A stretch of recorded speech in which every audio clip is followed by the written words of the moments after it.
And they forgot to tell the people that, look, we've done this, we've done that, we've done that, we've done this, the other thing, and that kind of stuff. Pretty much like how Hubert Alexander Ingram used to perform when he was in the thick of things in the Free National Movement. He didn't let you forget. Ingram used to tell us all the time that, listen, you want to know what we've done? We've done this, we've done that, we've done that, we've done that. And he listed a whole litany of things that they would have done at the time, you see. But this particular government, they've not been doing anything except showboating.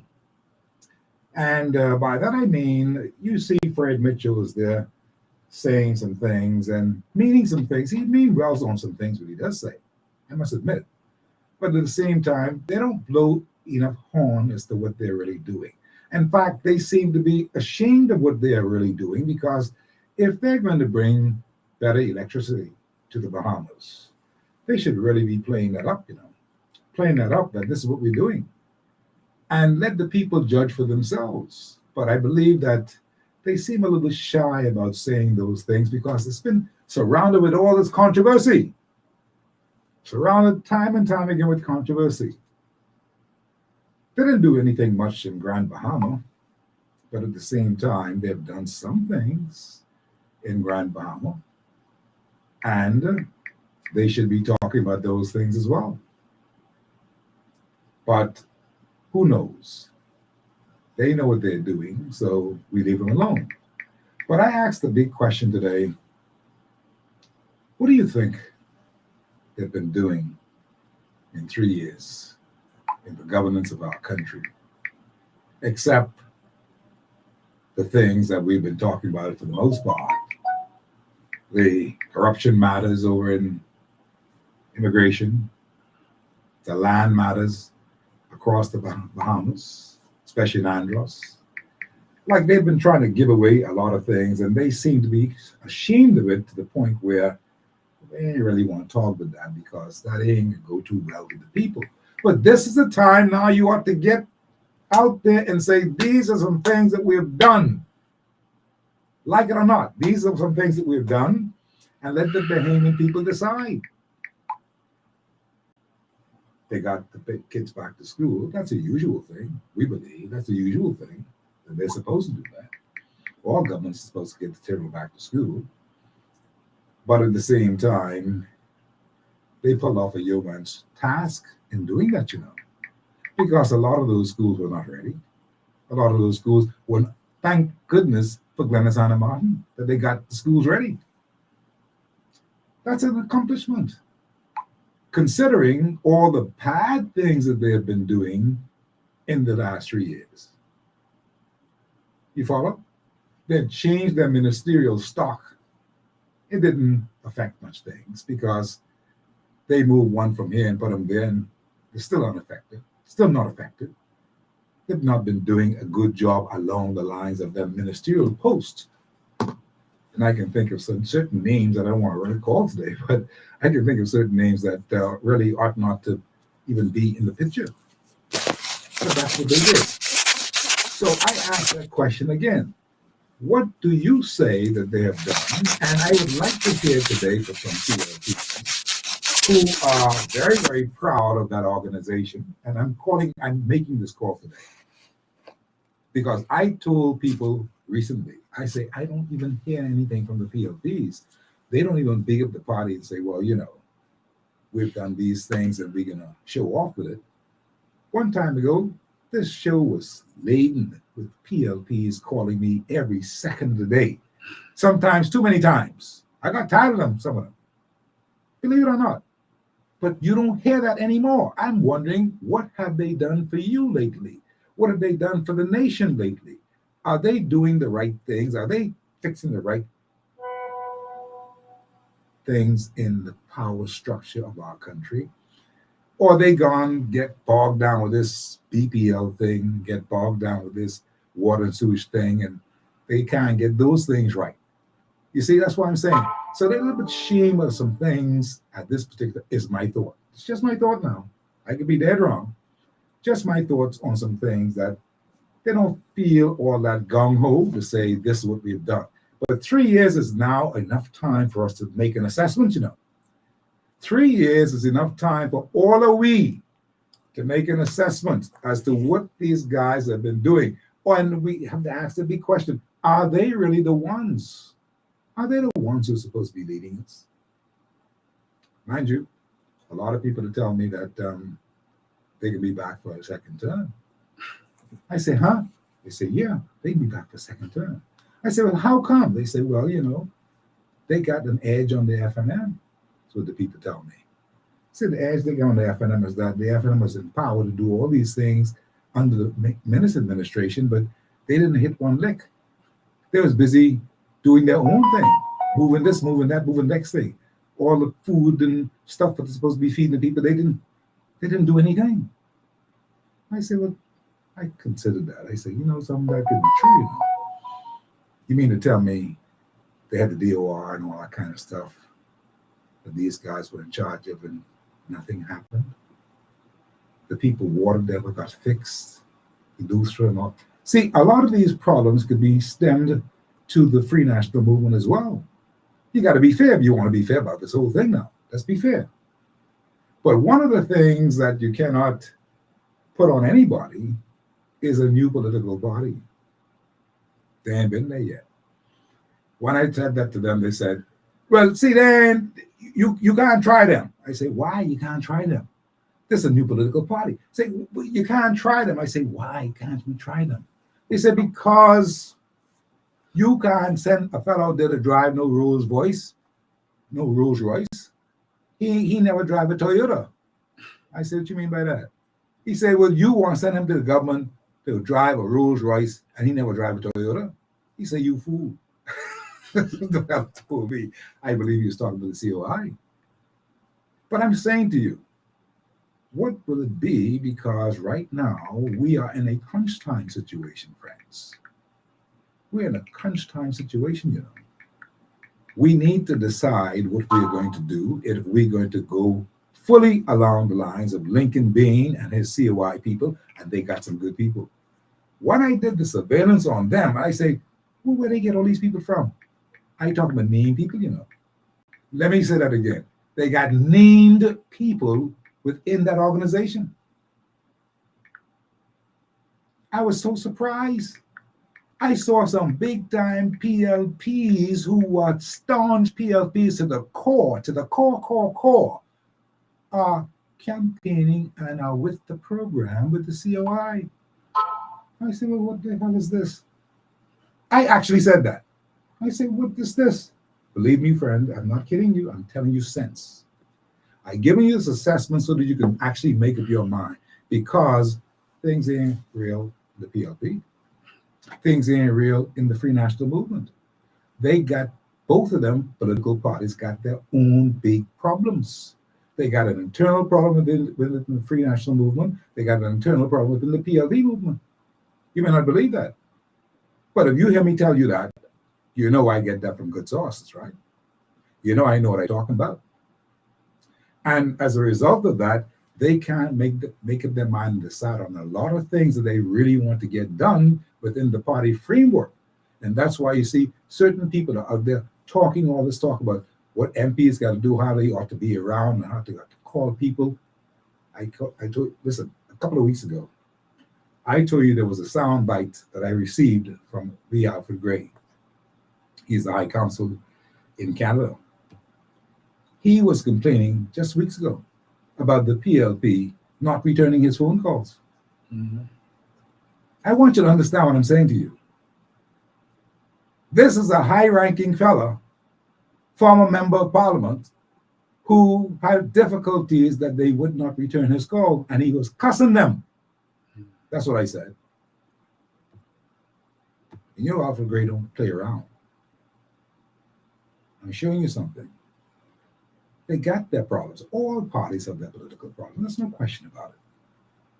But when you come to 3 years in office, you've got to show proof, tangible proof that you've been here, this is what you've been doing, and this the record you got to show. Here's my record list. Look at all the wonderful things that we've done. Look at all the wonderful things that we've got planned to do in the immediate future, and you are going to have the cost of living drop from way up there to nothing. If You ain't saying that, buddy. You talking nonsense.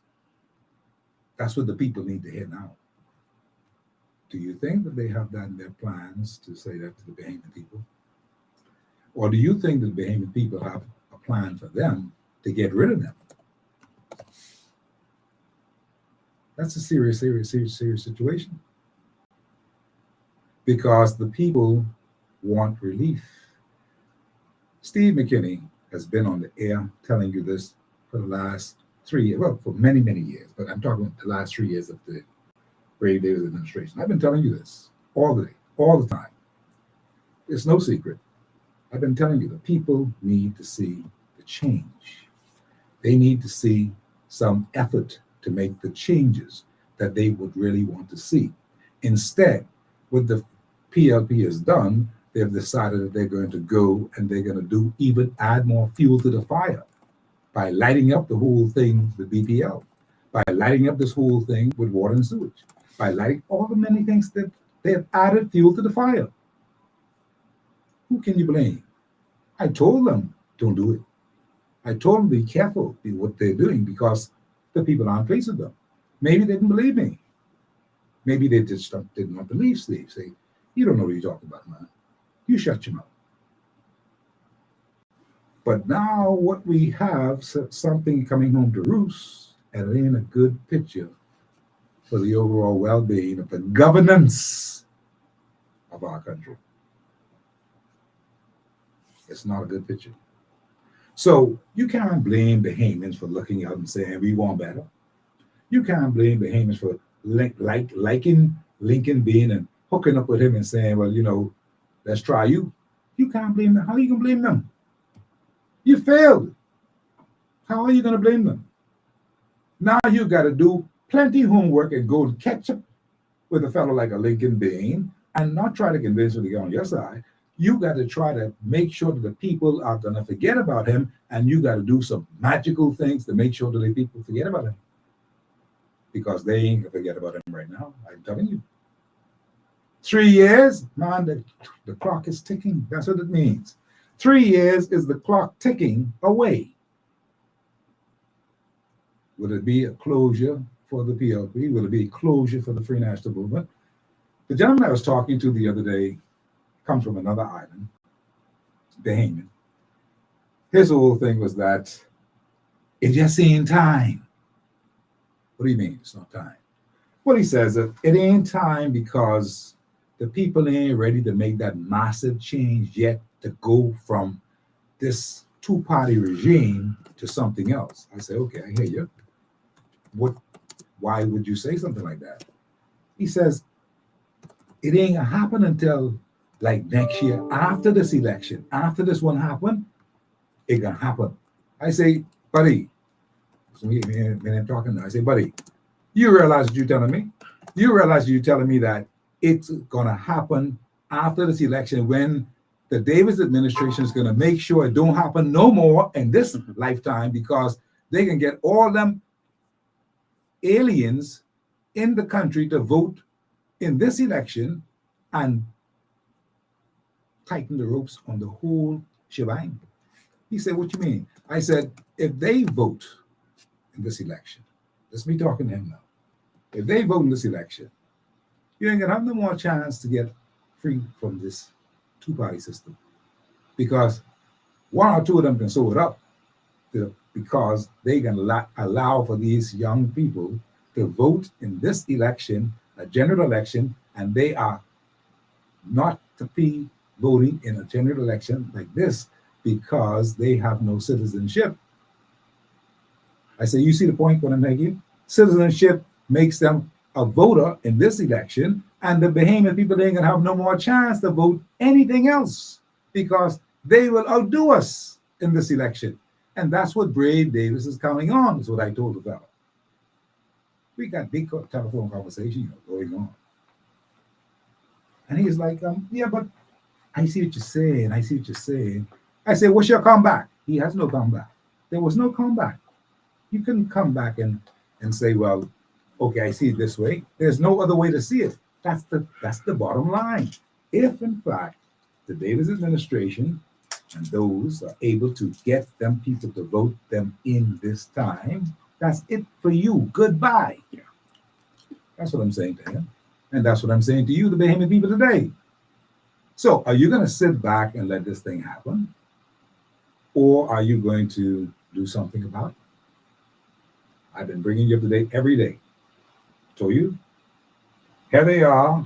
They're going to the polls. They're voting. Here you are. They're getting registered every day. Are you getting registered? I ask these questions all the time. That's the preparation for this whole thing. I also told you that, listen, what's happening right now is that Mr. Davis can call an election anytime now. He's got the F&M right where he wants them. If he calls the election right now, they ain't ready because they broke up. I might as well give it to you strong today. They broke up. I don't care what none of them say. I talk with all of them. I talk with Mr. Pintard. I talk with Dwayne Sines. I talk with Darren. Everybody. They ain't ready. Now, I hate saying that because I want them to be ready. I really want them to be ready, but they ain't ready. The way that they're playing the game right now, they're playing into the hands of the PLP. And Brave Davis is a clever fellow. Now is a good time. You may not believe that. Now is a good time. But I tell you what, there's a fellow named Lincoln Bean already. And they call him up. He's a dark horse. They call him Lincoln Bean up. They ain't prepared for what Lincoln Bean got. They want to make sure they could keep them fellas in their space. That's what real politics comes down to on the ground. That's what it comes down to. Strategy. Nothing more, nothing less. And if Brave uses that strategy, he can, in fact, deal with these fellas effectively right now. See, the record has been set, you know. Minutes didn't go for 5 years. Minutes gone 4 years. Who say Brave can't go 3 years? Well, talk to me then. Since you want to say something, talk to me. I listen to you. Talk to me. Who tell you Brave can't go 3 years? Election closer than you think. I'm looking at you and I'm telling you this. Elections are closer than you think. They showed you some similarities, some signs of them trying to do something. You remember that? 2 months ago, 3 months ago, where they were trying. You didn't see that? You don't see the maneuvering? Brave going to campaign. You didn't see that? Okay. You play fool then. But that one fellow named Lincoln Bean, they kind of seemed to shake him. He seemed to be ready on all accounts. It's a serious thing. That's one of the reasons why there's disarray within those two organizations. There's disarray within the two organizations, the PLP and the Free National Movement. No fault of their own, just fault of people who just hustling around, bumming, just making things happen for them in their pocketbooks. That's what it is. Nothing more, nothing less. We expect that to happen from all politicians anyway. But the point is, it should not happen this fast. You should wait at least till you get another turn, then you could see if you could maneuver this and maneuver that. I got to teach them how to do some things too. I'm serious with that. See, Ingram and them never did this, Ingram, when he was in charge of the government, never, ever dreamt of doing things in his first term. Never. His whole idea, he can try to help the people out, and some greedy people. He had a lot of greedy people around him. All of them fellows who you saw Ingram taking pictures with recently in books and stuff, listen, man, they were greedy people. He had to satisfy them. That's why he removed the Property Act, Tax Act, and all that kind of. That's what it was all about. He had to satisfy some people. These are the people who gave the money. See, in 1992, I'm talking about. But then he came back and he said, "You're too greedy. I ain't getting you no more." Remember that? That happened at the Hilton Hotel. I was there. Do you understand what I'm saying to you? So he decided he was going to give them some things that other people, the regulars, that's how the other place people got into the position to have some power and some control. Because them other fellas wanted too much money. They wanted this, wanted that, wanted everything. The PLP didn't play it that way. The PLP came in and they took care of their cronies and their henchmen and everybody else first and foremost. They're going to pay for that. Because you just don't do that. Not in politics. The result of it, we now see what we are seeing. Want their share now, and then waiting. They ain't waiting on nobody to come the next time. They want theirs now. So we got an influx and confusion within the party framework. Chaos within the. On the other hand, has done very, very little since he became the undisputed leader of the Free National Movement. Very little is done. We all know the story. We don't know why he's taking so long to do something powerful and something mighty, but everybody's talking about it. All over the streets, they're talking about it. What Pentad them doing? All the FNMs are talking about it. What the hell Pentad them doing? Mind you, his men really want to go there, and he should let them go. I had to tell Perry Christie one time, right on this radio station. They said, Perry Christie, you gotta turn him loose. You know what I was talking about? Rollins ran with them. Remember that? I said, turn him loose. Let him go. Turn him loose. That's when they revived PLP. I say that to Michael Pentad, you gotta turn your fellas loose. These fellas want to beat up on some people. They want to body slam some people within the PLP framework right now. They want to body slam some people. They ain't got no license to be turned loose. The fellas ain't got the license to be turned loose. So they just stay in put. They don't get fired. But they won't get loose. That's the best advice I can give Mr. Michael Pentad this time. Turn the fellas loose. Turn them loose. Let's see what they made of. Because right now, you're trailing. You're all trailing. It's right now 6:52, 5:52. I'm going to divert in, talk to my special guest today because I brought him here to talk a lot of those things I talked about just now, but he has a lot of things that he wants to talk about as well today because what's happening here is that 3 years in office, and I asked him the same question I asked you. What have you seen? Have they done anything lately for you, for the growth of this country, for what is actually happening in the country? What can you say and measure, say that, yes, the PLP has done that. I see their signature on it. That's our boys. Can you say that? Call me, 376-9234, 376-9234, or 821-9234. That's 821-9234, as we talk today with my special guest, Lincoln Bain, on the show today. Good afternoon, Mr. Lincoln Bain. Good afternoon, Steve. How are you doing today, man? I'm in good shape. Awesome. It's always good to be here. Absolutely. And your dialogue was very interesting. Mm-hmm. A lot of good stuff you talked about. My favorite part of it was the analogy of the person who talked about the Rolls Royce, that you don't give a Rolls Royce to whoever. I don't know who he was talking about. Yeah. You don't give a Rolls Royce to whoever. The problem with that is, at this time, the Bahamas is not a Rolls Royce. Mm. It has the potential to be, but the Bahamas right now is a clunker. The Bahamas is a jalopy. At this time. A jalopy. Not a Rolls Royce. No, it's not working properly. And even if it's a Rolls Royce, it's a jalopy Rolls Royce. I see. Why do I say that? This is a jalopy, a broken down car that has an electrical problem. The electricity ain't working. The alternator is bad. Oh, Lord. It's not giving you proper current.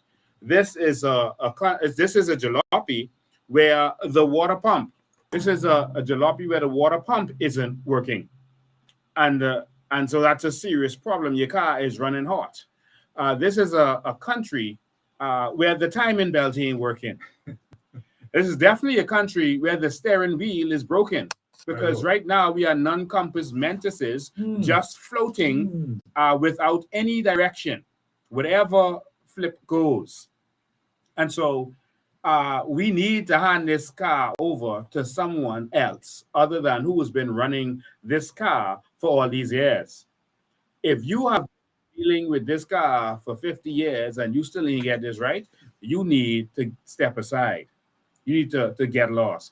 And so I want to start for that person with this broken down car.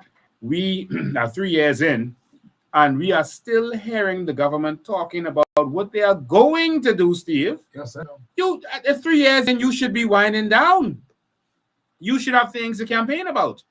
3 years in, and you are still talking about what you are going to do when you can't provide simple resources like water for the people, like electricity for the people, proper roads for the people. It's like nothing in the country is working properly. And I don't want to sound like a complainer, but this is our reality, Steve. There are people in this country who are suffering. We can't get the banking system working properly. We can't get the policing system working properly. We can't get the immigration system working properly. We can't get the education system working properly. We still bragging with a D average and talking about we improve from a D minus to a D, and that we need to celebrate. Let's hit the carpet and start breakdancing. This is shameful where this country is at this time. And it's because we keep putting leaders in place who don't know what they're doing. The PLP has a track record of failure. The FNM has a track record of failure. That's all they do. Every time they come, they present these good candidates and they say, oh, look at this qualified person and that qualified person. And they sell you all these dreams and tell you how they can do this and they can do that. Then when they get in, they start telling you how hard everything is. Oh, you got to be patient. Oh, you expect the government to do this and that. They make everything sound more difficult than it is because they don't want to do anything that benefits people. 3 years later of the dark ages, that's what I call these 3 years. 3 years later of the dark ages. 3 years later, and we still don't have a country that is working properly. I'm looking forward to hearing anyone who's part of the Progressive Party call this show and tell us what this government has done. I would hear them bragging about reducing from 12% to 10%, but then increasing the things that we normally use more frequently, increasing those things to from 0 to 10%, and then bragging that they make more VAT money. So obviously, you increasing from 10% gave you more money than the 2% that was on the things we really use. Steve, you eat every day. A lot of us use medicine every day. Sure do. All of the things that they added it to, we use every day or every month. You can pay for insurance every month. Medicines and all these other things you use frequently. You don't buy clothes every day. You don't buy shoes every day. You won't buy a car every day. You won't buy a property every day. So going from 12% to 10% is not the big money. And they keep doing these things to flam us and railroad us. And so 3 years later, the whole country is falling apart. We can't even get NIB to work. NIB. The hospital is falling apart. Man, it was raining in the hospital this weekend. Raining in the hospital, inside the hospital, Steve. The nurses was walking through water and sending the video. I mean, what are you bragging about? You had a contractor billing R.M. Bailey, billing an R.M. Bailey. The roof caved in. Now you give that same contractor the $18 million contract for Cat Island. $18 million contract for a 10,000 square foot building. Over $1,500 a square foot. And now you have a building collapse in Abaco, the hurricane shelter. 3 years later, after going through Dorian and everything else, we don't have one hurricane shelter in this country. And I'm not talking about the churches and stuff they tell you to go to. They're not hurricane shelters. They're churches and schools. Not one hurricane shelter. And we do you see anything to brag about?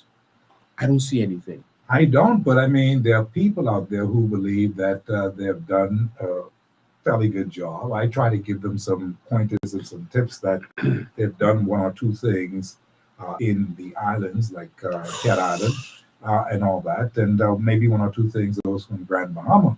But there should be many, many more things that they would have done or could have done and should have done. And I waiting on the people to call me because of where I'm ignorant. Somebody may call me and say, "Steve, you did wrong about that." Steve, the people in Cat Island are complaining. I got a call from one of Brave Davis's general, his biggest general, who said Brave Davis did nothing in Cat Island. Did nothing in Cat Island. Just talks. We revealed a video where they went to go and do a video, Brave and Dr. Davel and them did a video at the new airport. What they did was build up one wall to the front, and Dr. Davel is seen in the video telling everybody, hey, you got to shoot from this angle. So they could only see this one wall went up in the front. And we got to pretend like you're working. Say, make it look like you're doing something. All right? we can stage it. You can hear him saying it. We can stage it. Because all they are, he actually said it on the tape. This is embarrassing. Yeah. I hear what you're saying. And now your nemesis is Fred Mitchell. Not that you're running against him. I'm just saying he's the one who always been calling you all the COI. That, what you call it?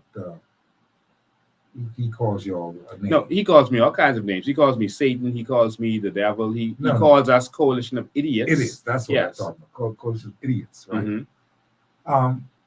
He's been going around saying things himself, and there's some worthy things what he's been saying. He's talking about the banking system and all that. He's agreeing with that on that particular score. I think that he's in full agreement with you on that score that the banking system needs to be reformed in some manner. But he's also been saying things like the members of parliament in his political party should, in fact, be doing more than they are doing, even if it's just making a phone call back to some people. So apparently there's some serious problems within that particular grouping itself that they're not even calling back their own people. I'm beginning to smell a rat. I'm beginning to believe that maybe, all is not well to the point where they could care less if they win or not. Yeah. In terms of Fred Mitchell, I'm not moved by any man who thinks he's a woman, first of all. That's confusion or insanity, one of them, because you like to do what women do, that's be with men. So I'm not interested in those kind of people. And the nasty name calling that he does, it shows that he has no credibility and he has no argument against the COI, because in everything that we bring to the people, they can never say that the words we are saying is false, that we don't have natural resources. They can't challenge us on the natural resources. They can't challenge us on the carbon credits. They can't challenge us that behemoths need to be put first in this country. They can't challenge us on anything that we are saying. So what does he do? He goes to name calling. And then they get defensive when you call him a name. But shouldn't they be dealing with more things pertinent, like the immigration matter that's before us, that's going to be. That's a big money business for them. That's a big money scam. I know you're saying that. I know you're saying that, but that doesn't make it okay. It's not okay for them to just say, well, that's a big money business, so leave that alone. For them. For them. But I'm saying we suffer as a people. We have a country to protect. We got a country. When we saw the people today who are driving cars and whatnot, and I mean, I was on the streets today. I told you I just got here just minutes ago before the show started. On the streets all day. And I'm telling you, it's madness out there. It is. It is absolutely madness out there on the streets. It is. I cannot believe the amount of cars that we have on this island. Yeah. See, I never been to the office around that time, around till 4 or 5 o'clock. It's madness out there.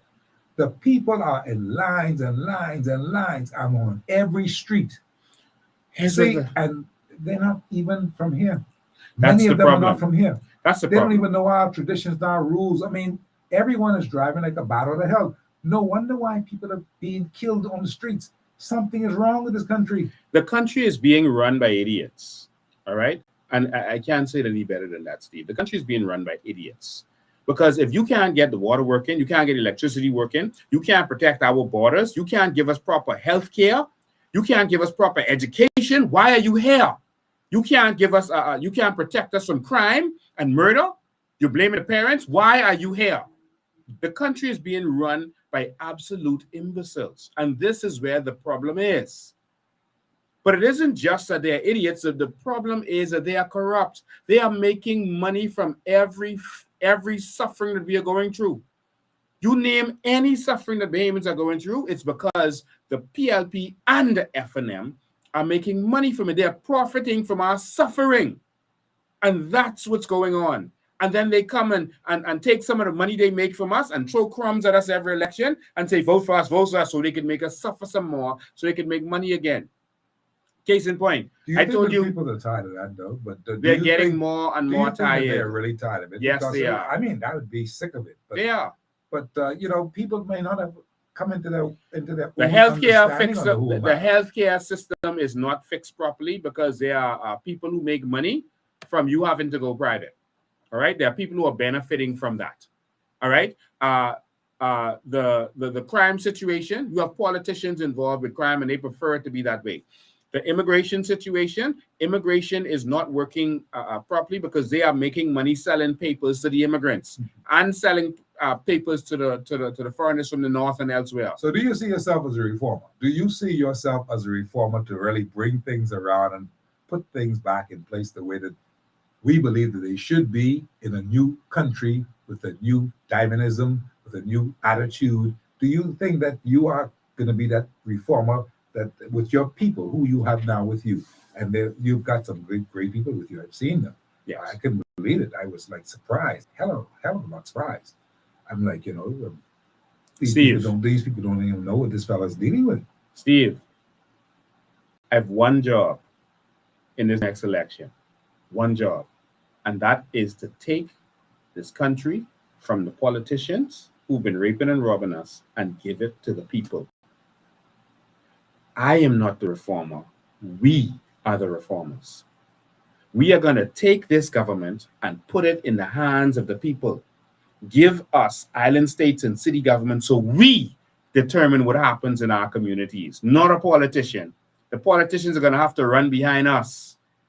And we're going to change the whole system so that they can never change it back.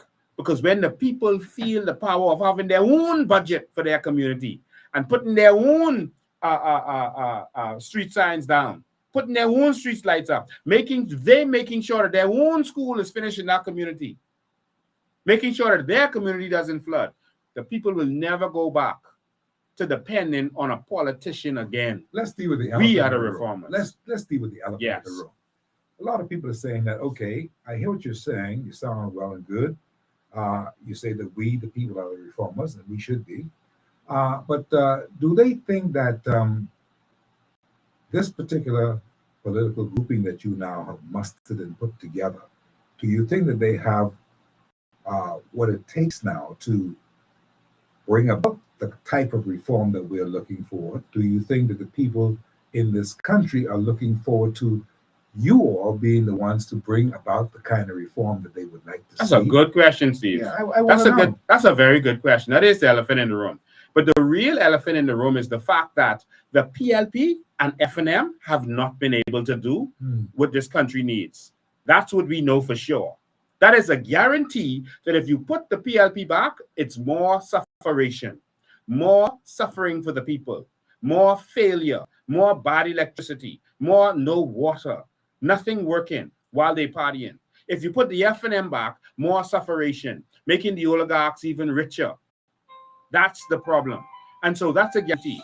So whether we are going to be able to make this work or not, there's a better chance we can make this work than the PLP and FNM making work. It's guaranteed that they're going to fail you. And I'm going to say this to you, Steve, and you're going to be first to hear this. On September 15th, we are going to unleash our first set of candidates. I think we're going to be released. That's a Sunday. And so everyone tune in on Sunday. Come in. I think it's going to be about 6:30. I'm going to put it out there. You're going to see our first 20. We're going to release them in tranches like parties normally do, but we're going to release a group. I think it's going to be about 20 or so. Understood. And you're going to see that we are real qualified Bahamians, accountants, lawyers, doctors, but also regular Bahamians, teachers, contractors, technicians who have decided that these fellas in suits ain't been working out for us. And no matter who you put in there from the PLP and FNM, they can only do what the party say do. So we, our Bahamians, are going to come together to take the power from the politicians and give it back to the people. September 15th, be ready for war. All right, let's take a call here on the telephone lines. Hard copy, how you doing? Yeah, good afternoon, Steve. Good afternoon, Lincoln. How y'all doing? Awesome, my brother. Good. Hey, Steve, one problem we have in this country going forward in this election is these illegal immigrants that were given our voters' cards or paid for our voters' cards and going to them polls come next election. Now, if we don't find a way to put a stop to this, Steve, our country is on the brink or going faster down to the pits of hell. The Bahamians don't understand this. Bahamians don't know this. But those young voters, if they don't get their little backside out and get their voters card, they could be the ones to suffer years to come. We could be gone. Me, you, Lincoln, we could be gone. But they will be left behind, and they would really understand the wrong that they did to themselves in this country. We note your point. We're going to discuss it. I appreciate your call. You're right on target. I like the call. Yeah. Thanks for taking my call, Steve. Thank you, sir. All the best. Okay. All right. 376-9234 is how you can call me. I'm asking the big question today. What have they done in 3 years' time? Because by this time, you ought to be able to measure what they've been doing, what they plan to do, and if you're going to give them another opportunity to get it done.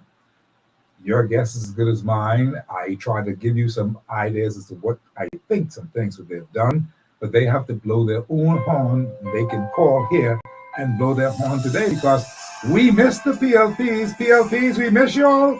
Y'all don't call the shows no more because you ain't got nothing much to say. Believe. I'm listening to you today. Hard copy, how are you? Yes, sir. How you good? Yes. Yes, man. I had a conversation today. Let me get to the point. I had a conversation with this one of my colleagues, right? One of my brethren, right? He said to me, we're talking with politics, and he started saying that it's only two political parties. Yes.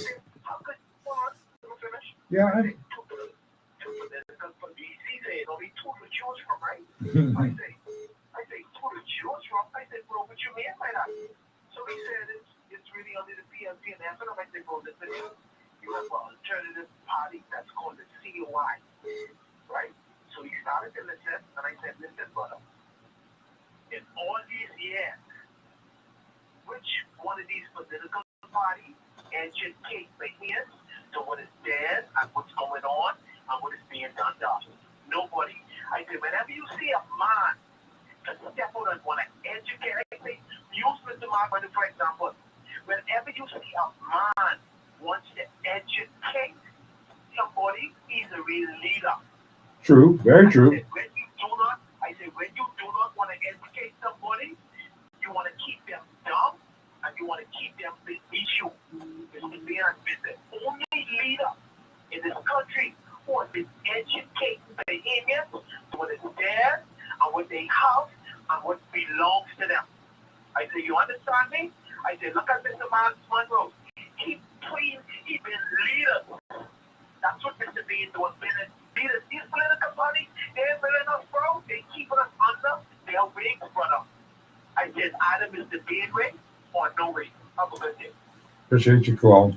I I just want to correct one thing that he said. I agree with everything he said 100%, but I just want to say that his friend was partially right when he said there are only two political parties. His friend is correct. You have to be real. Yeah. There are only two political parties, and the first party is the PLP FNM. That's one party, and the other party is the COI. All right, there are two political parties because the PLP and FNM is one. So everyone who said there are two political parties, you are absolutely correct. Don't be fooled by the PLP and FNM thinking that they're different. That's one party. They are business partners in all of the companies that cause our country to suffer, whether it's Focal, whether it's Zawak Homes, all of the companies that they work together to benefit from, they are business partners working together to rape and rob the Bahamian people. That's one party. They are godfather to each other's children. They work together. And they've been swindling us for all these years. But the Bahamian people have decided to rise up. I hear people saying you can't be political, you gotta be about being Bahamians. That's what the COI is. We are Bahamians. That's why our symbol is the Bahamian colors. We use the color black.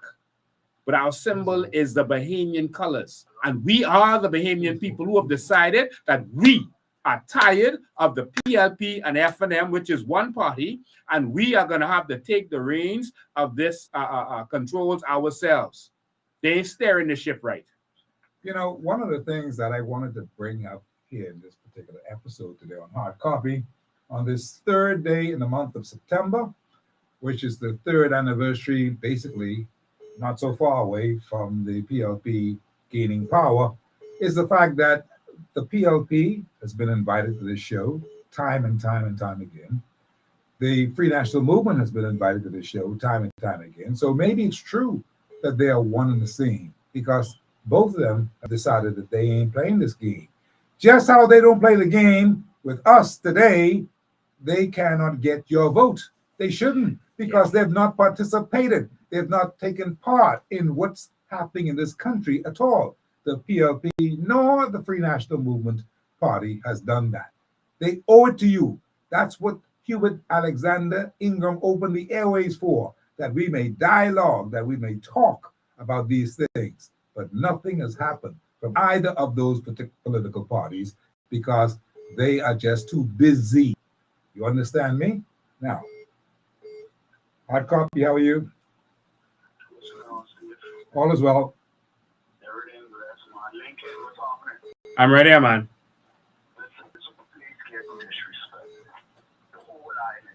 You understand what I'm trying to say? I'm paying attention to the U.S. Pay attention close to the U.S. You see what happened to them with these illegal immigrants. You understand what's going on over there. You know what I mean? And now over there, they say they're trying to replace the indigenous Americans. The blacks crying. You see what I'm saying? The blacks crying over on that side. I take everything serious. They know exactly what they're doing. But they looking at me and those behind me like they will follow the trend. Picked on from where I'm from. And I judging them as a man. I looking at being in all of these fellas, even though they might not be ruling, they've been in power forever. So when I was a little boy running around, he was in power. So I don't want nobody come like they representing Freeport.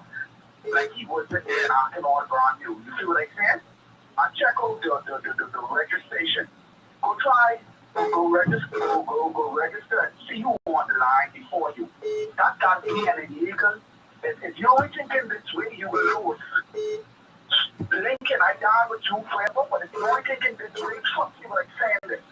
Because when you go to register, I try to get people to follow, you know, to go down your path. But when they go there, it's another language. And I asked the woman the other day, I say, Miss, this can't be right. You know, the woman who registered, and she said she know, but what could she do? So you got people, Lord, who registered the other people, and they said they know it's wrong, but what could they do? They're in the heavy manners. They are being instructed to do what they have to do. And that's one of the reasons why the Bahamian people have to get urgent on this matter and understand that they've got to carry their behind down the road and go get registered. If they don't do that, you're going to lose this country. Guaranteed. Yeah. If you go home, you lock yourself in your door. You understand? You protect it. When one drink all his life. You don't know, somewhere down the line it might be a 50-50 there, it might be an alcoholic. Because I watch it. Yes. So Yes. if I watch the country, see, and the times when some real hard female talk when you talk. If I watch the country, if I watch you, that's why you see you got murderers. And the murderers teaching the younger ones how to murder even better because it only can get worse. Because we watching the police gone. They doing the same thing the gunman over here does. Matter of fact, they talking to the people there. They know the people who doing the damage. And then they trying to talk this hallelujah type of talk to me. You understand what I'm trying to say? There's a Christian culture. They can never separate themselves from politician. Why? Because they gain it from that. You understand what I'm trying to say? So you got the young people saying like, okay, if I go to the court, gets no result. Go to the police when I get no result. But then at the end of the day, you want to overtax me. I gotta look at two sets of people in the Bahamas. Two sets. I need to believe it. Somebody will come here on a boat. Watch it. For me to get a piece of property, I have to go through the port authority, buy it. Go through the government. Somebody sits here on a boat, cut out car with a piece of land, build up. Now you trying to tell me now we supposed to have some national security. We supposed to have people who are looking after the land. You will drive by seeing illegal structure. I talk about the police, everybody they driving by. And then I sit back and I think about it, Lincoln. Let me tell you why I say you got to hate me as a citizen. You go into an illegal place and you will say, I never hear even the man called Quincy Thompson come to my corner and talk that SHI, I want you, and you was, how do I supposed to sit down as a citizen and take that? You understand what I'm saying? So this ain't got nothing to do with no party line. They fight you illegal. Listen, it has nothing to do with your structure, your integrity, and the behavior. They fight you. They try not to annex. They know now that heads being turned. You say what you gotta say. Steve say what you gotta say. Guess what? It starts to trickling. And now you stop to come up and say, you know what? Everywhere I turn, if I go to the grocery store, here in South State. If I go to the barber shop, they just mix it up, right? So now I sit back and I wonder, I said, okay, this man have a point. This man was saying this forever. What you become now? You're a threat. The only thing you do it, you ain't even put up your hand. You walking around as a national security threat. And I don't care who you ever said. That's what you are to them, and they are inside my brother. You understand? And they fight you dirty. And I keep trying to say, you talking to us, not you, but the leaders talking to us, but you know why I expect that? I can live on that I take up, but you know why I expect that they boiling space. Sorry for that, like it just one hit me hard because 3-4 is finished, man. Everybody who represents me is a different person, man. Look at anybody who talking to me. The people who want the shipyard, they for it. The people who want the boat stroke, they for it. When you go there with Joe, you know they open you. Show up the kid at the floor or to bartender or something. Those who open you, everybody would represent you as foreigners, man. And you would talk with you have love for me, and then you come out your Russian, we lose somebody tonight. We lose. You think I can change? You think I can change? The port authority got us in a chokehold. You understand what I'm trying to say? The government acting like this is a part of Freeport, a part of the Bahamas. So we playing hands on, course on. But that's what kind of foolishness that is. If the cow went this way, then tax them the next way. There's always some part you can walk into that man. And that's how I think this is me talking. I'm trying to say, but you're a threat. Don't look at it, you might call me whatever. But look at it like I try to say. They ain't only on accent. They listen exactly what Steve said. Take over. I go on that, man. Thank you. All the best. Thank you, sir. I tell you, it's amazing. I know this gentleman has been trying to get me for a bit. 432-2461. Call me. 432-2461. That's your number? Call me. Call me right back. I'm listening to you. I want to hear what you have to say. Thank you there. There you go. All right. Good afternoon. Hard copy. How are you? Peace and love. All is well. I am awesome. How you doing? I'm doing great. I'm doing great. Steve, I heard you were saying that the government has done some things, right? Yeah. I know you. I know you could be the one to question what things they have done, Steve. What?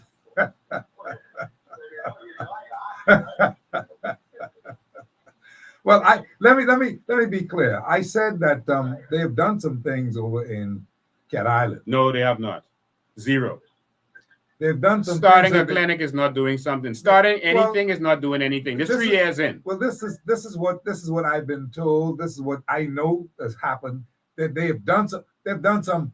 What you call it? I call it Imaginary things. No, not imaginary. You call it what's the word now? No. I'm thinking cosmetics. They've done some cosmetics. They've done some cosmetics in Grand Bahama in the Cat Island, and people are buying into it because they've been talking about it. You see, they've done nothing in Cat Island. Nothing. Now, what they should do is say the government has done this, that, and that. Don't just say they've done some things. Tell us what they did, because I have not seen anything that they've done. The report I got from Brave Davis General is that Brave Davis did nothing. PLPs. I need some help. You hear these fellas like yanking me, right? I try to give. I try to make sure that the fellas them trying to do some things. I say that they've done some things so far. They've done some things over in Cat Island with the airport and with the clinic, what they're trying to do. But they have to be doing more. It doesn't take 3 years to build a 10,000 square foot building. Failed. It doesn't take 3 years to build a clinic. Failed. They have done nothing in Cat Island. Absolutely nothing. Nothing. Brother, what do you say that they have done? Well, I see you trying to take the pressure on them a little bit. No, I try to be fair. I try to be fair because I know that they've done some things, maybe not really worthwhile things to the point that it affects us as Bahamians in a big way that we can say, okay, that's a good thing. We're not talking about it. It's nothing much that we can talk about and say, what have you done for me lately? Well, they did this, they did that. We can't say it. We cannot say My that. brother, if you're saying that we have to be fair, we have to be fair to the people of Cat Island who are still sitting under a tent when they want to go to the airport 3 years later. You can't, if you're going to be fair, you can't have an airport where you put up one wall of a 4-wall building. Lincoln keeps telling me whether one wall that we got the video. One wall. You got to be fair to the people who ain't got no clinic. Well, Michael Dalvin, please call me and tell me that ain't true, that they put up more than just one wall. Please. I know he's listening to the show today. And they said it's $18 million for that building. $18 million for that little building. And the foundation only cost $50,000. Now they go wonder how I know that. They tell me the foundation only cost $50,000. So you get from $50,000 to $18 million. Well, you mean they moving money? Let me speak Chinese now. Something wrong. What you say, brother? How you doing? The one thing I can say for sure, right? There's a lot of things that I know with the COI, right? But there's one thing in particular, right? They are moving away from praising ministers and government for doing things that they're supposed to do. Okay. Doing roads and dealing with the water system. And normal stuff. Yeah, normal stuff. That's not praisable. What the COI would have noticed is that they're talking about economic empowerment, all right? Let me give you an example. If you paving the roads, you doing everything, doing up all night, you're doing all these stuff, right? Economically, the Mckinney people are not feeling it. If every year you're increasing taxes on me, if every year the light bill is going up, if every year the water bill is going up, property tax is going up, every year the grocery store bill is going up, in every election cycle, every year things are increasing. How do you think the Bahamian people are benefiting economically? Yeah, more good question. 90% of the population have less than $500 on their bank account according to the central bank. And Fred mentioned himself, I believe, is anywhere between 60 and 70% of the population is living below the poverty line. So if we are talking about financial empowerment, Mhm. behavior, they all broke. They are broke. Yes. You can't even travel. You can't even travel if you want to like that. You can't really do anything. My Lord. If you are not economically being empowered, if you're not seeing it in your bank account, if you're not being able to die and leave your children something, if you cannot obtain a home, if you cannot have anything, how can you tell me that the people are progressive? You see what's in the paper today? The pharmacies now are saying that the government needs to rethink the bottom medication. My Lord. We have to be realistic. This isn't about no more PR stuff about, oh, I'm building a new school, I'm building this, I'm building that. Well, you got to tell them PLP because that's what they're playing. Plenty PR stuff. Lots of PR stuff. Do not worry about the handful of trolls. The masses know that they are broke. Okay? The masses know that they are broke. The masses know that they are suffering. The bills are going up. Okay? And if the behaving people want to go and put them right back in, but sadly they cry. But I will leave with this. Do not say that someone was in there fighting and gave you an option. Very true. Save yourself. Very true. How could I say it? Thank you. Appreciate the call. Boy. Steve, the taxation system that we have now does not work. It cannot work. Increasing taxes on the Bahamian people cannot work. What they are doing is they're encouraging inflation because the government benefits from inflation. All right? The government benefits because the more items cost, the more money they make from that. And so that's why they're allowing the inflation and not doing anything about it like other countries, because they get to make more money. So if the pharmaceuticals, if the pharmacies are now making noise that there's that thing ain't working too much on medication, that means that people ain't even taking the medication properly now because they can't afford it. It's getting too expensive. Everything is getting too expensive. When electricity is high, and electricity is But high, you can't let the healthcare get that expensive to Yes. the point where the people can't take the medication. and people are You're gonna dying. have more people sick. See, if they don't care about health, they don't care about the You pharmacy. mean they don't even care about the health? They don't care Come about on now. if they care about health, they would have built one hospital in 70 years. You mean Dr. Davo don't care about the state of the health? They of have this not country? built one hospital in 70 years. But no wonder The why. UBP built the last I hospital. understand that, but no wonder why Davo is going to be challenged this time when Michael Pintard sends in that boy called Travis. Travis is going to run and be in tall vines. Did you hear that? Michael Pintard and Travis need to go that way because Travis was there. They need to go the other way. Yeah. See, I heard you say something that Michael Pintard is now the undisputed leader of the FNM. That could not be further from the truth. Well, that's what he calls himself. The leader of the FNM is Brent Simonet. Yeah, well, I and know he has that. finally been able to take over that party so he could take this country over and rape and rob it. And between him, Fred Smith, and the Port Authority, they're going to pump a bunch of money into the election so that they could take billions of dollars back from this economy. So they are going to spend millions so they could make billions. They're going to make Pintard and the FNM look so good that you're going to say, wow, look at all this money they're spending. They are so nice to us. So that they can come and rape it, and everyone is going to be crying after the election like they always do. You know, I made a mistake. I said that Travis Robinson is going to be running in Tall Pines. What I did mean was that the young man who used to wait to that nest is going to be, he was a senator. What's his name? Jamal? That's Jamal Moss. Jamal is going to be running in Tall Pines. And Travis Robinson is going to be running against Alfred Sayers for the FNM PLP. Charlotte. That's what I'm understanding. Mm-hmm. Now, that could change.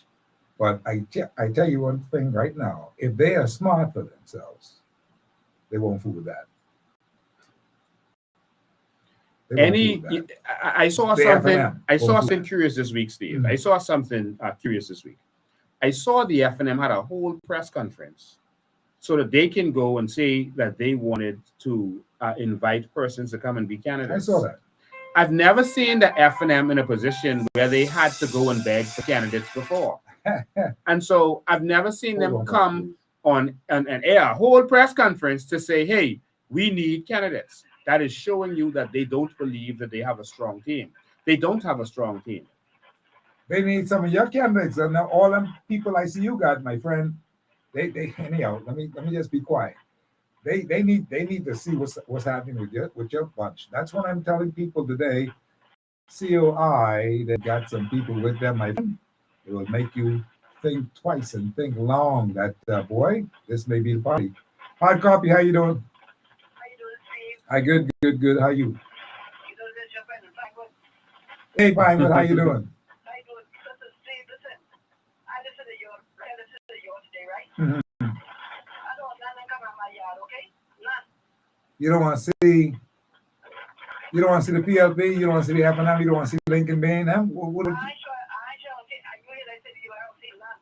you don't want to see none. Okay. I just had a lot of water in my house, and I'm so happy, okay? Yeah, you live in Pinewood Gardens. That's right. Mm-hmm. Yeah. Let me happy, okay? Let me happy. Wow. But Larota's your man of business. Larota should have really been able to go inside your place and move all your stuff out and make sure you're straight. Listen to me.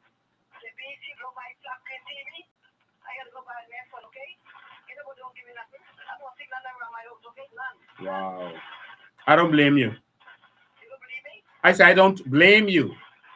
I can understand why you feel that way. But they've been, while you've been voting for them every election, they've been promising you to fix that flooding problem, and they never fix it. Never. And you sound like you And got. guess what? They ain't gonna fix it again either. You sound like you got water in your telephone line too. Yeah. My Lord. Yeah. I heard her make a comment that no one could do anything with the flood. That is actually not correct, Mom. And I'm gonna come to see you. I'm gonna come to see you tomorrow. All right. You need me to bring anything when I come? Or she gone? I had some guavas for her off my tree, but the point is, all the guavas gone now. I mean, Oh Lord. you know, I was No. trying to get See, these guavas from that time. Steve, this is important. See, what they always want to do is make you think everything is impossible because they don't want to do nothing. And before election, they can tell you they can do it. Right. Then after election, they can tell you oh, it's impossible, and they can push that around to their people. The flooding problem in Pinewood could be fixed very easily.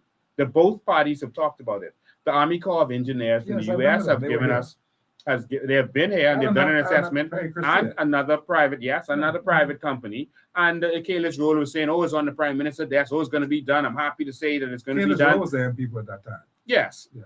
Kayla's Roll, and before him, it was Byron. Before him, it was Allison Maynard. All of them have made this promise. All of them. And so, and it's only a $10 million fix. All you do is you build a reservoir in the community. You build it underground. So, for example, what countries do is you dig up the park.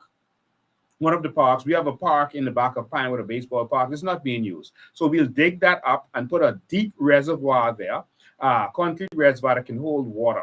And then you put the park back over it. So you don't even know that the reservoir is under there. So when the water floods in the community, you pump all the water to that reservoir. And with a lift system, etc., you can take that water, you can repurpose that, purify that water, and reuse it for irrigation and other stuff if you want to, for fires, because fire trucks showing up with no water now, who knows why. And or you can take the water and pump it back out, purified back into the canals. Well, you sound like you got a plan for Pinewood Garden. You run the Pinewood Garden, right? And yes, of course, that's my home. And so, yes, I'm going to run in Pinewood Gardens. We have done all of the work and the research. We have done videos with animation to show you how this can be done, how it's being done in other countries. And so this is very fixable. This nonsense about taking sewage, contaminated sewage trucks, pumping trucks. They were pumping for days and they moved nothing. You see, the problem, Steve, is that what you see on top of the road, as bad as that may look, is not the real problem, is the water underneath. All right? So when you pump from this road, the water from the other road is traveling underneath the ground and it's going right back there. So you're almost not doing anything. And that's why days later, I drove on Sunday in that water and we almost stalled out and they was pumping from Friday. That's like taking a cup and trying to dip out a swimming pool. And then you're using contaminated pumps. And someone said to me, oh, well, the water's already contaminated because people have cesspits, etc. Most of Pinewood is not cesspits. Most of Pinewood is sewer. All right, we have a sewer system in Pinewood. Only the houses that were not our homes type houses would have cesspits, and there's very few of them. But most of those homes have a cesspit system. All right, and even if so, that system is underground. The water on top It's flowing straight into people's houses as cars drive past, etc. You're taking that contaminated hoses from the water truck and put it in there. But even if you say, okay, it's not going to contaminate it, that's just a fix. Why is that the fix 50 years later? 50 years later, you taking pump trucks. That's like toting water from the pump. 50 years later. I mean, we've gone back 50 years. We can't just put in a proper system to pump this water out properly. 50 years and billions and trillions of dollars later. No. All this land we've got to redistribute our people, man. People can't be living in that kind of Well, we have policies that's going to make sure that happens with island states. We're going to let people be able to build up their own communities. If the money from Long Island could stay in Long Island, if the money from Abaco could stay in Abaco, if the money from Grand Mama could stay in Grand Mama, they could build up their own communities, Steve, and now have reasons for people to move back. They keep sending it to Nassau for politicians to squander and waste it and party. I'm telling you, that's terrible. Hard copy, how you doing, Greg? Good afternoon, Steve. Good afternoon, Mr. Bain. Good afternoon. Yes, good afternoon, Bahamas. Yes, sir. Mr. Bain. Yes. I just want to ask you a question straight up. You're talking to the Bahamian people now. Thousands of Bahamians out here listening to our talking. You have said if the Coalition of Independence comes into office, that every Bahamian, organic Bahamian, who is 21 or 22 and older, will receive $100,000 from our natural resources. Is that going to happen? My brother, I want to tell you this. That was not my idea. That was the idea of the Progressive Liberal Party and the union leaders who did an assessment of our Aragonite alone. And they said that every household in the Bahamas from the Aragonite deal alone can get $100,000. When we did our research, we said, okay, Perry Christie. And Perry Christie went from there and did a sovereign wealth fund and started promising things to this effect. They even promised free electricity and all this stuff. This stuff came from the PLP. So just putting that there, because they're saying that Lincoln Bean and CY is selling dreams. No, when we formed Bahamian Evolution, we did our studies and we looked at what they did and we said, oh, okay, they said that per household, that was Aragonite. Then we started to see all of the other natural resources that we have, the limestone, the salt, the oil that they were looking for, the natural gas, and there's so much other natural resources that we do have. And so we said, based on that, every Bahamian, a certain age and older, can get $100,000.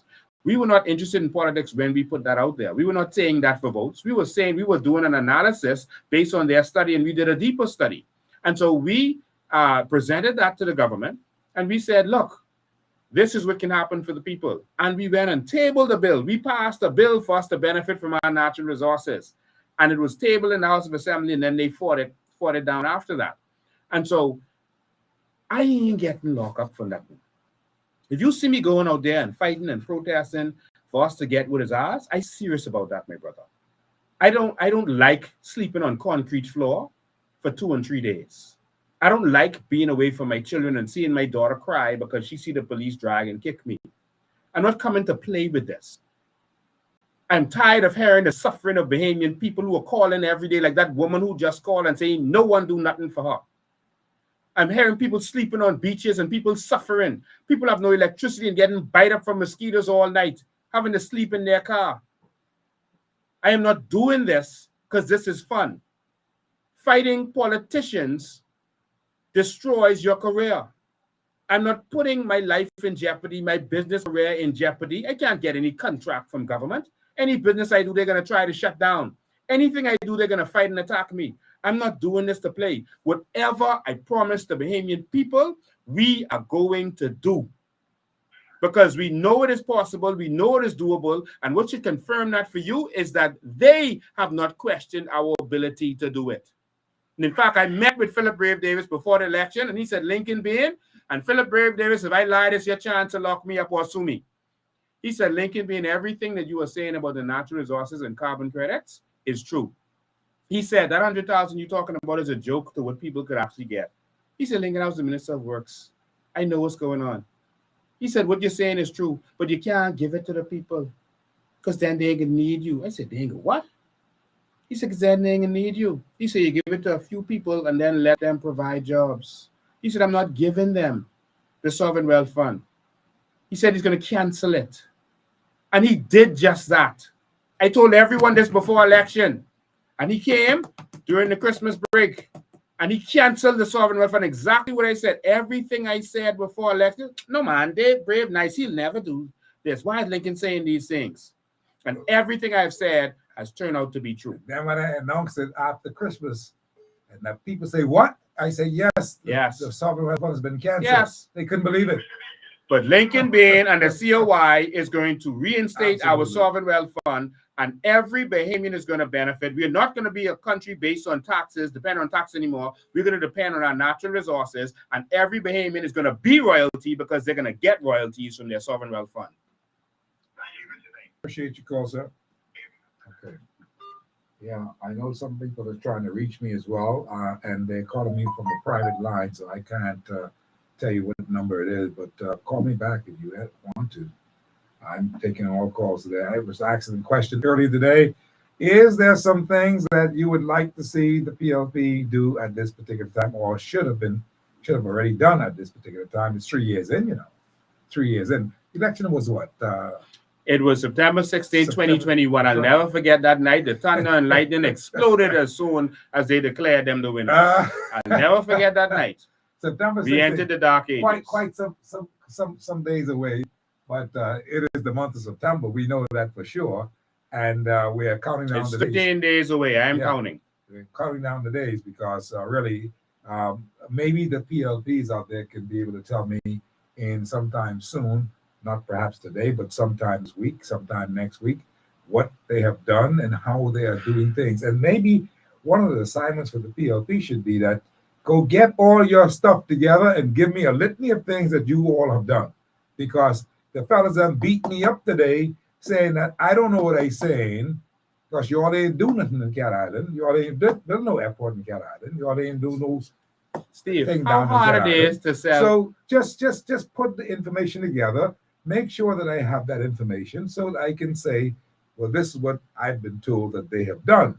Now, you haven't done that job as PLPs yet. What happened, Mr. Mitchell? You're the Mr. braggadocious one in that particular party who have the nerve and the balls and actually say this is what actually happens. But I don't hear from Mr. Mitchell anybody. is busy hiring homosexuals to work at Foreign Affairs for us to pay them, for him to give them an advantage. Are you seriously saying that? Yes, I'm seriously saying that. He has flooded that ministry with what people call queers or homosexual. He has done that on our dime. My Lord. I don't care about someone's lifestyle. Not in my business who you have sex with. I don't care. But when you are using the public purse to hire someone because they are gay at one of our ministries, I have a problem with that. Because you discriminated against a man who is not gay. Some qualified person who is not gay didn't get that job because you influencing who is going there. My Lord. Based on your discrimination, based on your hate of straight people. You think that that's going to be a lot of talk in the air this time around with elections? The gay and the lesbian, the queers, that kind of thing? No, Bahamians don't really care about that stuff. We don't really care about it. If we cared about that, Fred Mitchell would have never been voted in this country. Never. We don't really care about that. For all of the elections before, we have just been stuck on parties, and we've just voted for whatever party was going along. And Ingram and Christie would swing us and force us. Whoever in power would act so crazy to force us to vote for his friend. And then he would act crazy and force us to vote for his friend. That's all we cared about. We picked a side like it was a sports team.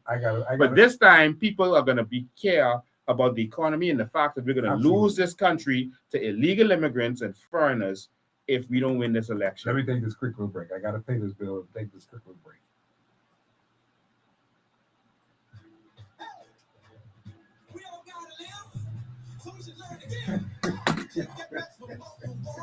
Today we are offering a December Pride, and this promotion will take place only on East 107.5 FM and on the Hard Nation.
We are on commercial break. We'll be right back.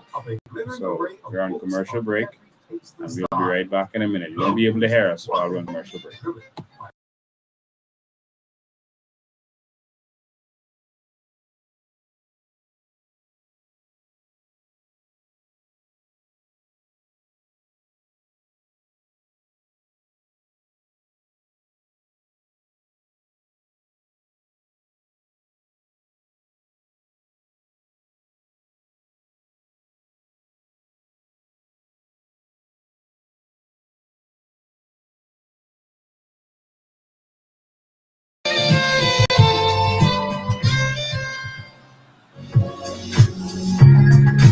At Paradise Air Conditioning, we have all the products that you need for your air conditioning and refrigeration needs.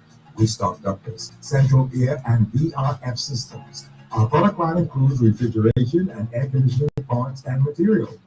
The units we sell and install include CIAC by Carrier, Rude, Green, Train, Unico, Comfort Star, and Everwell. We offer residential, commercial, and marine services. We are centrally located in the heart of town at number 275 East Street. That's just opposite the Anglican Seventh-day Adventist Church and the same complex as Budget Meats number 3. You can telephone us at 601-2625. That's 601-2625. Call us today, Monday through Friday, between the hours of 8 a.m. and 5 p.m. At Paradise Air Conditioning, keeping you cool is our dream. Keeping you comfortable is our goal. Call Paradise today.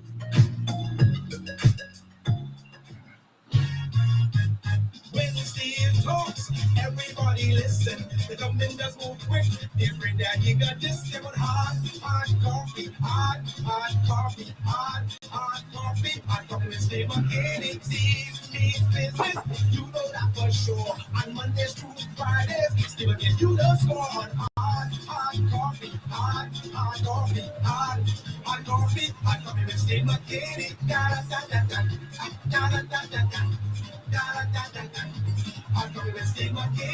5 before the hour of 7 o'clock, and this is Hard Copy Live. We are in our final moments of Hard Copy Live. We asked a question today about the PLP and what they've done in recent times. Are you pleased with them? You can phone me up and call me and let me know what's happening. Hi there, caller. How are you? I'm just fine, Steve. Thank you very much for taking my call. Good evening, Mr. Bain. Good evening, my brother. Good evening, my fellow Bains. I want to congratulate you, Steve, because your show Hard Copy has risen to the level of a 600 level studies course. I appreciate that, my friend. This show. On this show, you could learn about politics and governmental studies. I dare say you can even learn about religious studies on the show. That's right. Anybody you happen to listen to can walk away after a year with equivalent of maybe a master's degree. Oh my goodness. Are you flattering me? You're right. I with you. I'm with you. So thank you for that. You and Lincoln are two of my favorite babies. I appreciate that. Thank you, man. I want to say that the brother who called and asked Lincoln about the $100,000 check, he's just lazy. The information has been out there on the COI website for a long time. The letter was written and signed by John Pinder, Bradford Patterson, Andrew Stewart, another fellow. Patterson, I remember him. Mm-hmm. Yeah, another fellow who was a commissioner, assistant commissioner of police. Mm-hmm. Over 16 years ago. My Lord. My Lord. And people like the gentleman and many others are still, suggesting that this is Lincoln's idea. It's a great idea. Lincoln is just building on it, but they proposed it. But I want to talk about how a few weeks back, about 4 weeks back, you had Leslie Miller on. And Leslie Miller said that BPL, Water and Sewage, and BTC were known as the, I forgot the term he used, but the darling companies in the country. Okay. It means that for 30 for 40 years, they sent their families, their friends, their cronies, and their lovers to those jobs. And they made sure that those jobs were outfitted with not only best pay in the country, but a pension plan. Exactly. And so they created a base for themselves. All of those people. Very, very observant. Very observant. Very their observant. base. And Steve, Leslie revealed what I call a bombshell. There are Bahamians who are not the BC who are collecting, in some cases, $36,000 a year from the government. Right now. Exactly. Right now. Exactly. Collecting $40,000 a year.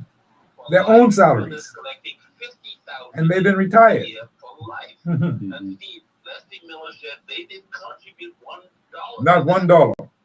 Not only that, Yeah. he said that they held a government, a gun to the government's head, and the government said, "Well, give them what they want," which means that they extorted that money from the government. Exactly.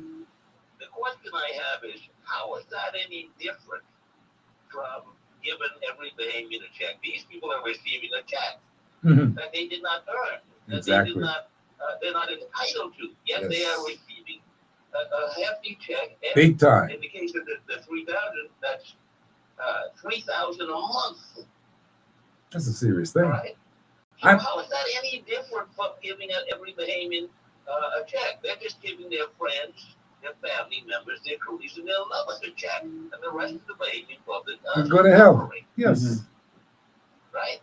So they need to stop being disingenuous about this. People are receiving the same thing that Lincoln has proposed or others have proposed right now and have been receiving it for decades.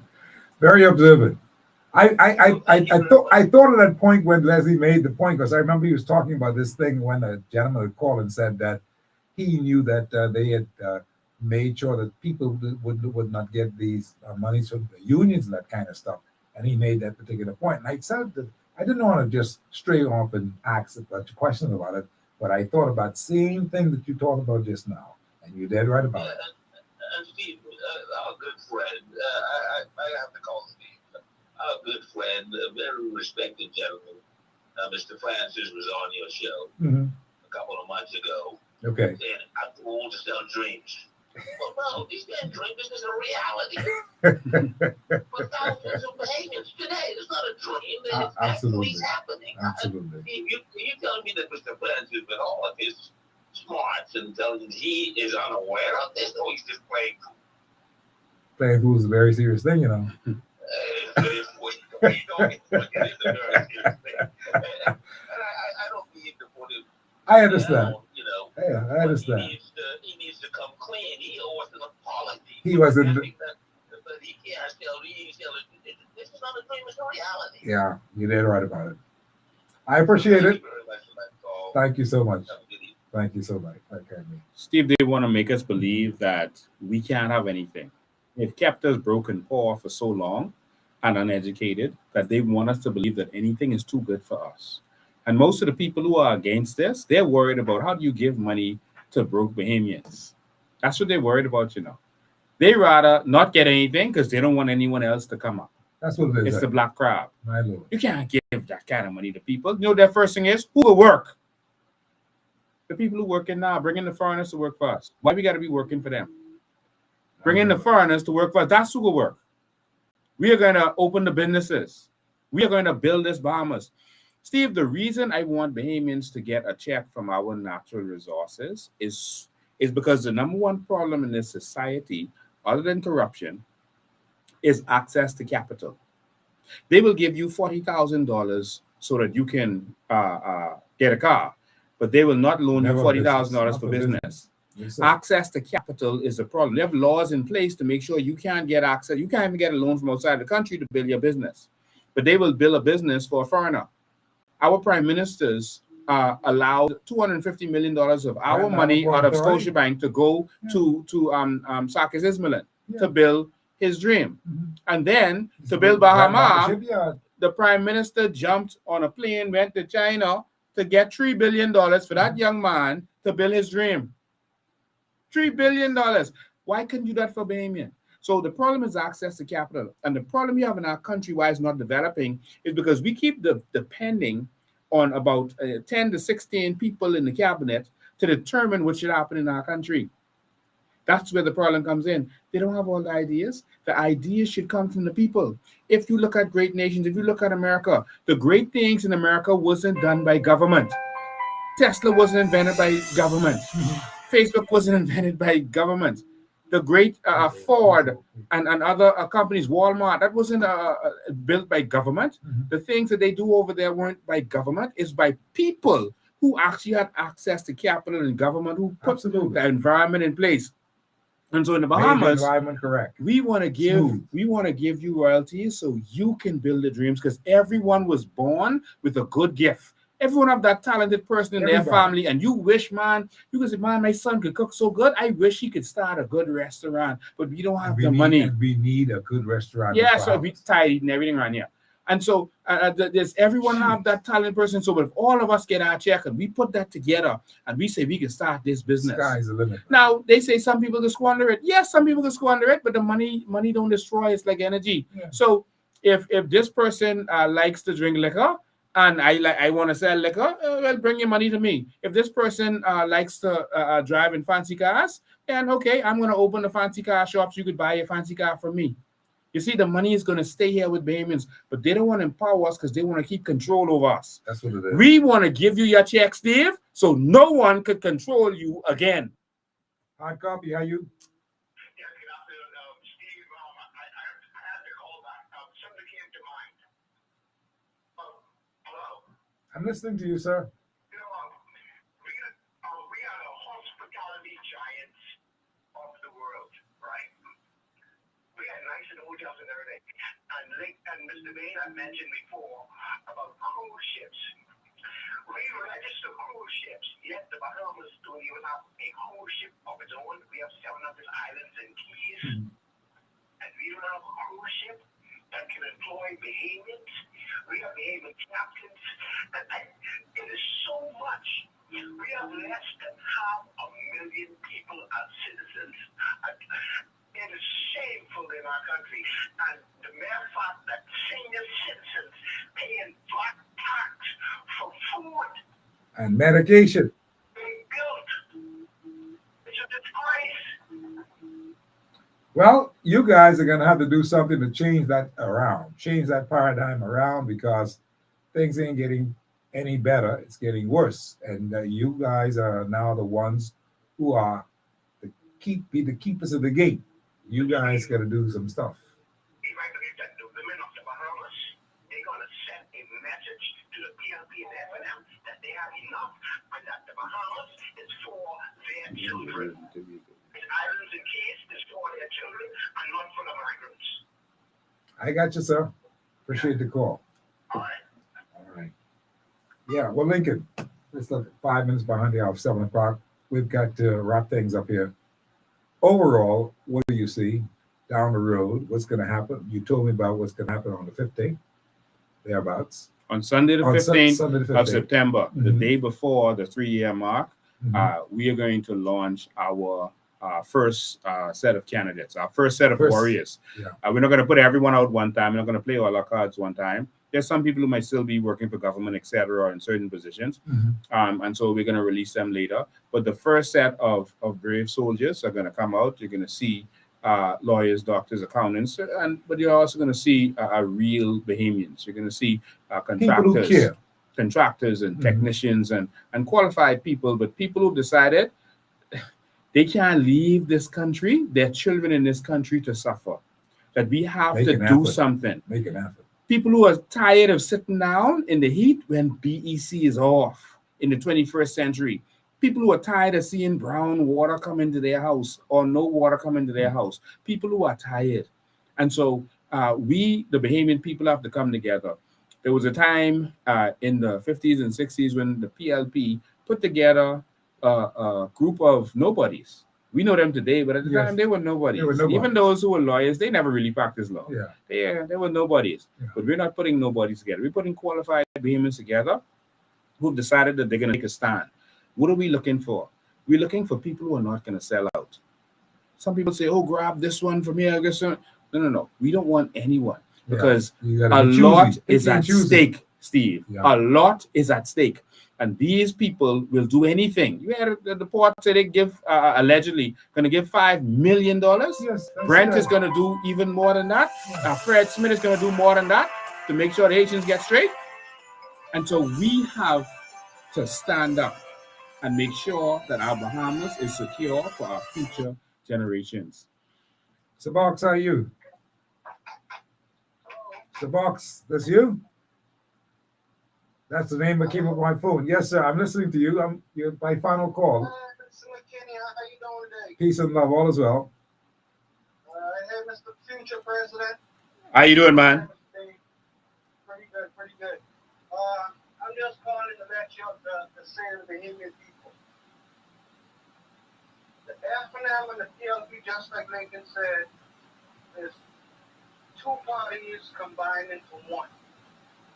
Now, with that being said, they chose like with Brave. He chose his people and who he wanted to represent. So that means he threw his lot behind the Haitian people. Now here's the thing, that's a double-edged sword, because if he backing those people I'm sorry, I just got to keep pulling all that stuff. But he's backing those people to vote for him. Now, with that being a double-edged sword, who's to say that after they could vote and they realized that they could vote, why wouldn't they vote on their own and say, you know what, let's take this country and screw the Bahamian people all together? What's stopping them from forming a party? Nothing. Tell you what's stopping them from forming a party? The Patriots, and we backing y'all 100%. We need y'all to stop this train before this go off the trail, before this go off the track. Understood. Because our country will be no more. You know what it is to have, Bahamian people, I want y'all to picture this. Picture Louis George as Prime Minister of the Bahamas. With his voodoo beads on and his left hand. Right, and now you think about, is that what you want for our archipelago? We don't want that. Look at what happened to that country. We don't want that. We not have nothing against them, but hey, my country is for us, preserved for Bahamians. Absolutely. Appreciate the That's call. just what I want to say, because that's a double-edged sword. I understand what If you. they vote in this election, Mhm. all this registration they're doing, if they vote in this election, they realize and they tip the scales to fill a brave baby. That's it. Why wouldn't they do it for themselves? That's what I told the fella, my good friend over in the next city. He said, "This not this time. Next time after this election, then the next time be ready for the big change." I say, "No, boy, we better be ready for the change now. If we ain't ready for the change now, it could be forgotten about it in the next time." No, that would be the big change if we don't win this election. It will be a big change because foreigners could take over this country. That's what's gonna happen. Yep. Well, we with you. Pray for us. We're all one, and we have to do this thing right. I appreciate the call. Also, I got one more thing before I leave. Mm-hmm.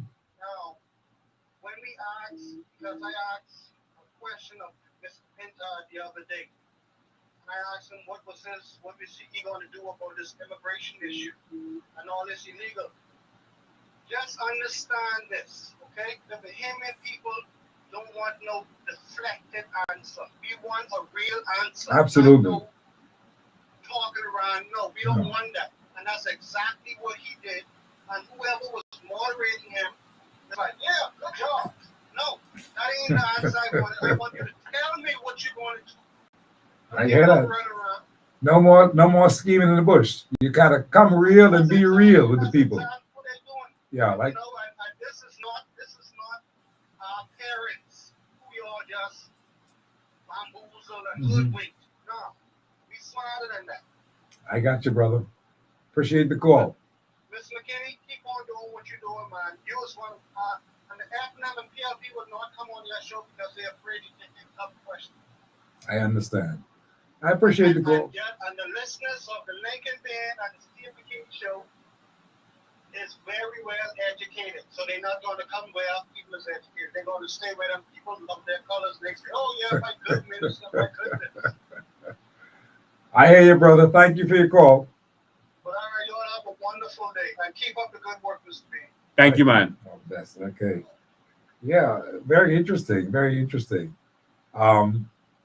People are not going to come because they either afraid or they just don't know what to say, or they'll be put in a jam and they can't get out of the jam.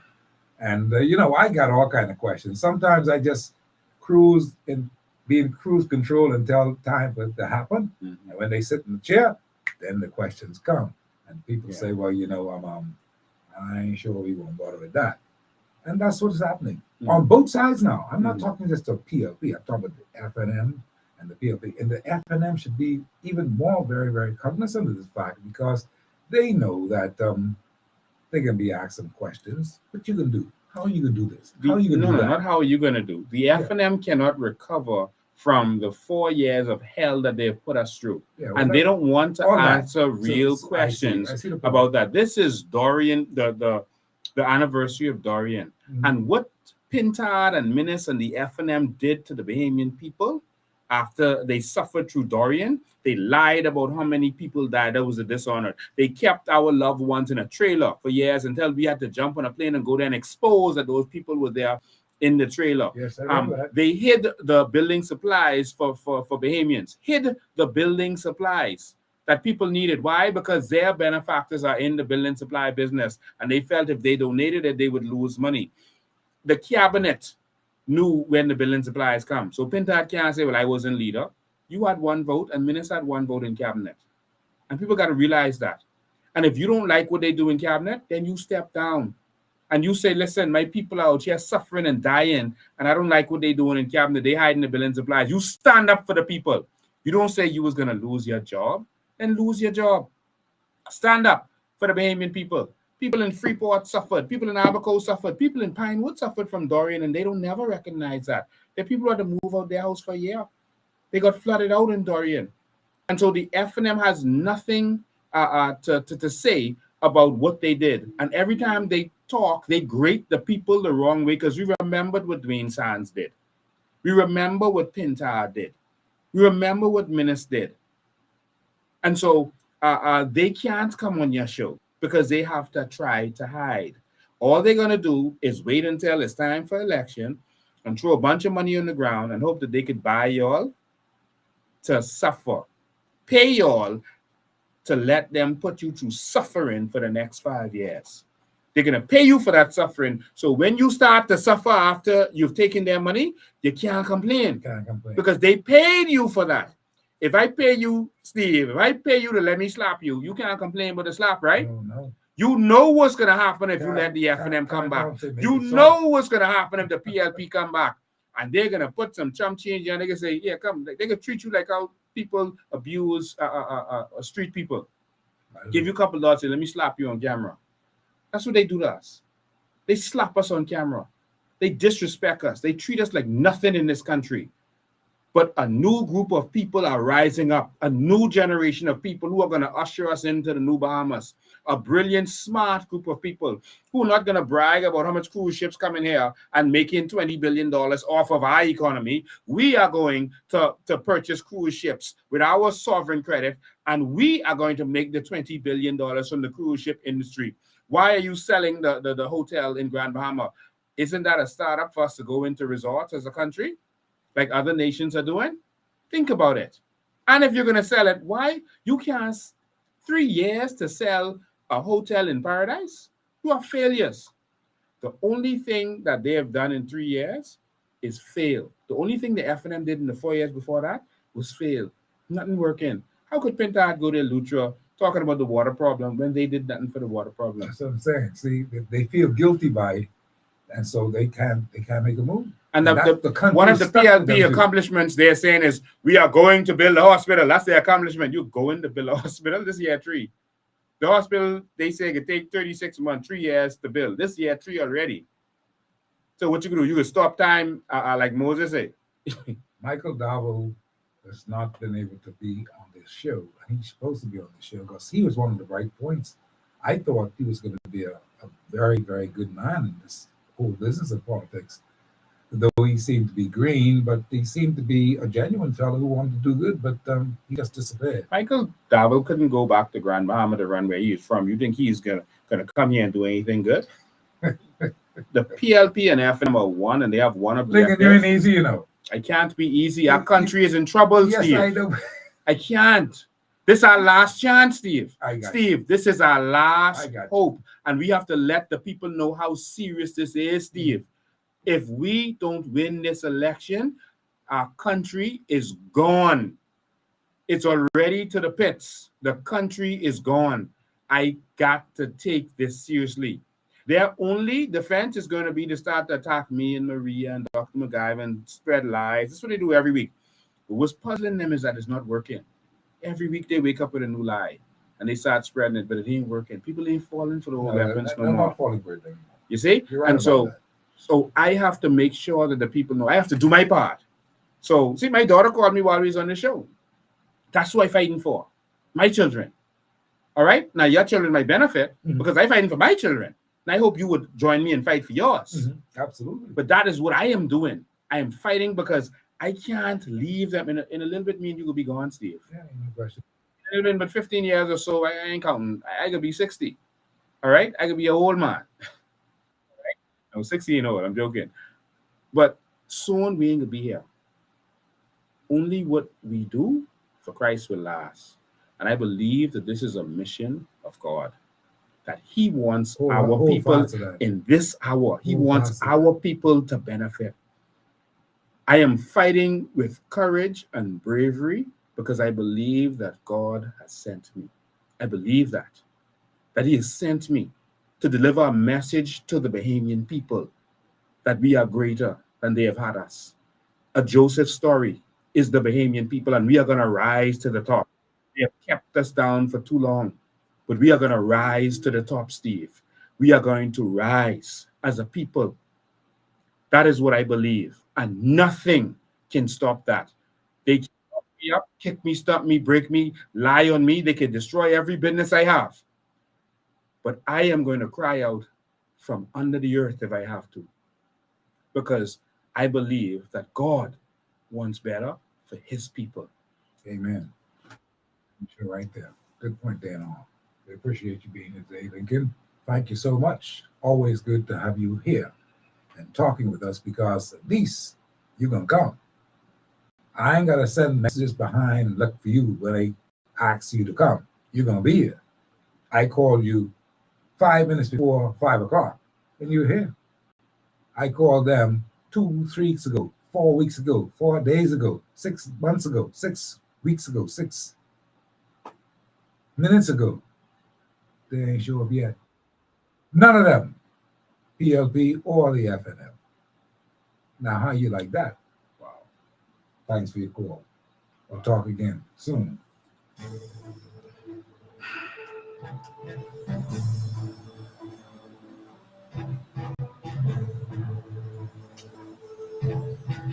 And that's our show today here on Hard Copy. 20 is the time right now. We want you to stick around and be a part of our evening groove with Hubert G. coming up afterwards right here on the show. And then, of course, you're going to join us later tonight around 10 o'clock for Lincoln Being Live one more time as we talked about what the PLP has been doing or not been doing, and you be the judge. Are they there yet? This is September 2024, 3 years later. What have they done? What have they done for you lately? What have they done for the country lately? You be the judge. We'll talk later. See you at that time.